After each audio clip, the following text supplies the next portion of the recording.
South ఇండియాలోనే అతి తక్కువ ధరలకే నాణ్యమైన రత్నాలని అందించే ఏకైక సంస్థ 6JVR.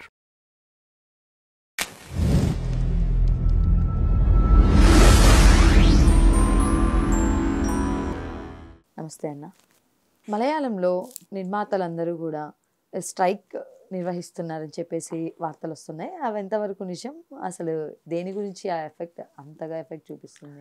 ఈ మలయాళం ఇండస్ట్రీకి ఏమైందో తెలియదు ఈ మధ్య కాలంలో. మొన్న కూడా అంతే. హేమ కమిటీకి ముందు జరిగిన విషయం ఏంటి?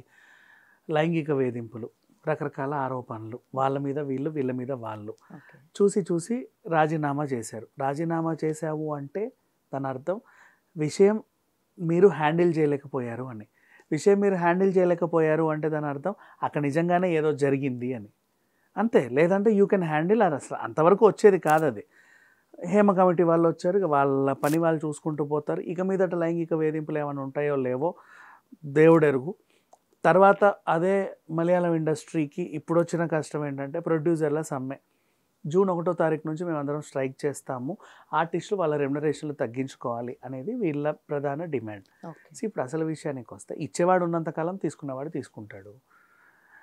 వీళ్ళే రెమ్యునరేషన్లు ఎక్కువ ఇచ్చి అడిగిన వాళ్ళకి అడిగినంత ఇచ్చి ఇప్పుడు మీరు తగ్గించుకోండి అంటే ఎందుకు తగ్గించుకుంటారు? ఇప్పుడు ఒకరు ఉన్నారు, ఫర్ ఎగ్జాంపుల్ ఈ సినిమాకి 50,000 తీసుకుంటే నెక్స్ట్ సినిమాకి 60,000 అడుగుతారు. వాళ్ళ ఇష్టం అది. నెక్స్ట్ వచ్చే సినిమాకి 1,00,000 అడుగుతారు, 2,00,000 అడుగుతారు. మీరు లేదండి మేము ఇవ్వం, మేము ఇంతే అనుకున్నామని చెబితే అప్పుడు వాళ్ళు ఊరుకుంటారు. ఆర్టిస్ట్ రెమ్యునరేషన్లకి ఒక క్యాలిక్యులేషన్ అనేది లేదు. ఇప్పుడు అదే ప్రొడ్యూసర్ కౌన్సిల్లో తల్లి పాత్రలకు ఇంత, హీరో పాత్రలకు ఇంత, హీరోయిన్ అయితే ఇంత, ఈ క్యారెక్టర్లకు ఇంత, ఆ క్యారెక్టర్లకు ఇంత, పర్ డే ఇంత అనుకున్నాము, ఈ షెడ్యూల్కి ఇంత, ఇట్లాంటివి ఏమైనా క్యాలిక్యులేషన్స్ ఉంటే మీ కంట్రోల్లో ఉంటాయి. ఎక్కువ ఎవడన్నా అడిగినా సరే మేము ఇచ్చుకోలేమండి, మేము ఇంతే ఇస్తాము, లేదు నాకు ఎక్కువ ఇస్తేనే నేను చేస్తా అంటే మీరు ఆర్టిస్ట్ యూనియన్లో కంప్లైంట్ చేస్తారు, వాడు నన్ను ఎక్కువ అడుగుతున్నాడు అని. అందుకే యూనియన్లు ఉన్నాయి. అవేమి లేకుండా ఆర్టిస్టులకు ఇష్టానుసారం ఇచ్చుకుంటూ పోయి ఇప్పుడు నెత్తిన తడిగుడ్డ వేసుకొని కూర్చుంటే ఎవడేం చేయలేడు. బట్ ఇక్కడ ఆర్టిస్టుల తప్పైతే ఏమీ లేదు. అండ్ ఈ ప్రొడ్యూసర్లకు కూడా తెలుసు వాళ్ళు తగ్గరు అని. అందుకే నీకు అంతగా బాధేస్తే ఇప్పుడే చేస్తావు స్ట్రైక్. జూన్ 1వ తారీఖు మేము స్ట్రైక్ చేస్తామంటే ఈ 3 నెలల్లో మీరు ఆలోచించుకొని చెప్పండి అని అర్థం. ఎవడు ఆలోచించుకోవడం ఏమీ చేయడు. ఇక్కడ అసలు ప్రాబ్లం ఏమొచ్చిందంటే మలయాళం సినిమాలకి పెద్దగా బడ్జెట్లు ఏమి ఉండవు అని మనకు అనిపిస్తుంది. అక్కడక్కడే తీసేస్తారు, చాలా సరదాగా అయిపోతాయి. క్లైమేట్ కూడా చాలా బాగుంటుంది. మనమే ఇక్కడ నుంచి అక్కడికి వెళ్ళి షూట్లు చేసుకుంటాం, మరి వాళ్ళు అక్కడే ఉన్న వాళ్ళు ఇంకెంత బాగా తీసుకుంటారు. అన్ని క్రైమ్ థ్రిల్లర్సో లేక సస్పెన్స్ థ్రిల్లర్సో మంచి ఫ్యామిలీ డ్రామాసో ఎమోషన్స్తో నడిచే సినిమాలు ఎక్కువ ఉంటాయి. ఈ సీజీ వర్క్లకి గ్రాఫిక్స్కి ఆస్కారం ఇవ్వకుండా వాళ్ళు కేవలం వాళ్ళ ప్రతిభను ఉపయోగించే చాలా సినిమాలు తీసిన వాళ్ళు ఉన్నారు. అండ్ ఇంకా వాళ్ళకు ఉండే అడిషనల్ అడ్వాంటేజ్ ఏంటంటే ఆర్టిస్టులు అందరినీ కూడా అక్కడ వాళ్ళనే తీసుకుంటారు. వాళ్ళు వేరే ఎక్కడి నుంచో ఫ్లైట్లు వేసి తిప్పారు కాబట్టి బాగున్నారు. అండ్ వాళ్ళ బడ్జెట్లు కూడా అంతంత మాత్రమే. అంతంత మాత్రం ఉన్న బడ్జెట్లు ఉన్న వాళ్ళకే ఇంతటి ప్రాబ్లం వస్తే మరి ఆర్టిస్టులు ఎంత అడిగితే అంత ఇచ్చి ఎక్కడెక్కడి నుంచో ఫ్లైట్లలో పిలిపించుకొని ముంబై నుంచి హీరోయిన్లను తెచ్చుకొని మన వాళ్ళ పరిస్థితి ఏంటి రేపటి రోజు? అది ఇంకా చెప్పలేను. అంటే లైక్ ఇప్పుడు ఫర్ ఎగ్జాంపుల్ పుష్ప సినిమాకి అల్లు అర్జున్ 300 కోట్ల రెమ్యునరేషన్ తీసుకున్నాడు అని ఒక వార్త. ఇప్పుడు మన దగ్గర ఒక నిర్మాత అల్లు అర్జున్తో సినిమా తీయాలంటే 300 కోట్లు ఆయనకి ఇచ్చేయాలి. కొన్ని కోట్లు హీరోయిన్కి, కొన్ని కోట్లు డైరెక్టర్కి, ఇంకా మిగిలిన కోట్లు మిగతా ఆర్టిస్టులకి. నీ రెమ్యునరేషన్లో అయిపోయింది 500 కోట్లు. ఇంకా నువ్వు ఎప్పుడు సినిమా తీస్తావు? ఇట్లా ఆలోచించుకోవాలి. బట్ తీసే వాళ్ళు ఉన్నారు, తీయించుకునే వాళ్ళు ఉన్నారు కాబట్టి ఇంతే. మరి ఇప్పుడు ఇటు నుంచి వద్దాం. ఏమయ్యా అల్లు అర్జున్ నువ్వు ఎందుకు 300 కోట్లు డిమాండ్ చేసావంటే of course he will demand. Why? Because నేను ఈ సినిమా కోసం 3 ఏళ్ళు టైం ఇచ్చాను. ఆ 3 ఏళ్లలో ఈయన నన్ను ఎక్కడికి వెళ్ళొద్దు, ఏమీ చేయొద్దు అన్నాడు, లుక్కులు మారిపోతాయని.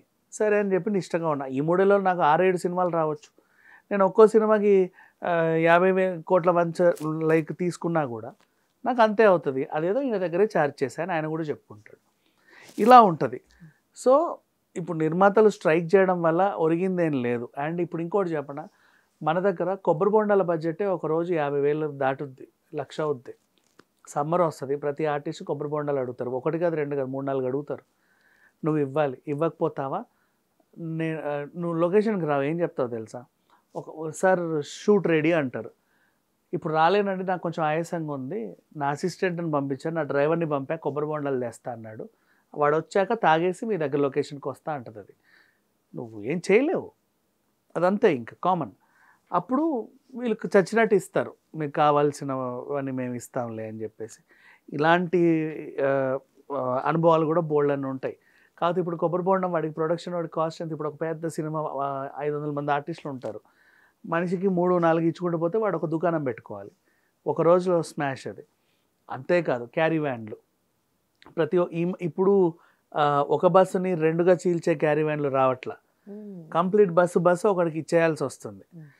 అలాంటివి కొన్ని పదుల సంఖ్యలో అక్కడ పెడితే కానీ అందరు ఆర్టిస్టులకి చెల్లట్ల ఏది ఎవరిది అనేది, వాళ్ళ గౌరవానికి ఇవ్వాల్సి వస్తుంది.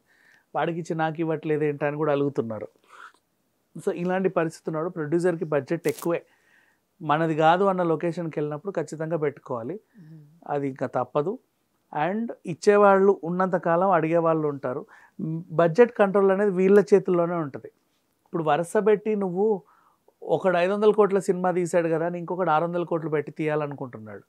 అలా కాకుండా ఒకడేదో మంచి సబ్జెక్ట్స్ ఎన్నైనా తీయవచ్చు. ఇప్పుడు నిన్నగాక మొన్న వచ్చాడు ధనరాజ్ సినిమా, రామం రాఘవం, చిన్న బడ్జెట్ సినిమా, వాళ్ళు వర్కౌట్ అయింది కదా. అలాగే బాపు, ఇంకేవేవో ఉన్నాయి, చిన్న సినిమాలు కూడా బోల్డ్ ఉన్నాయి. అప్పుడు నీకు బడ్జెట్ ప్రాబ్లం రాదు, డబ్బులు కూడా బోల్డ్ వస్తాయి. సో నిర్మాతలు ఆలోచించుకోవాలి. బట్ ఇక్కడ మలయాళం ఇండస్ట్రీ మీద వీళ్ళు స్ట్రైక్ వేసినంత మాత్రాన హీరోయిన్లకు ఒరిగేదేం లేదు, నష్టపోయేది మాత్రం వీళ్ళు. Thank you so much.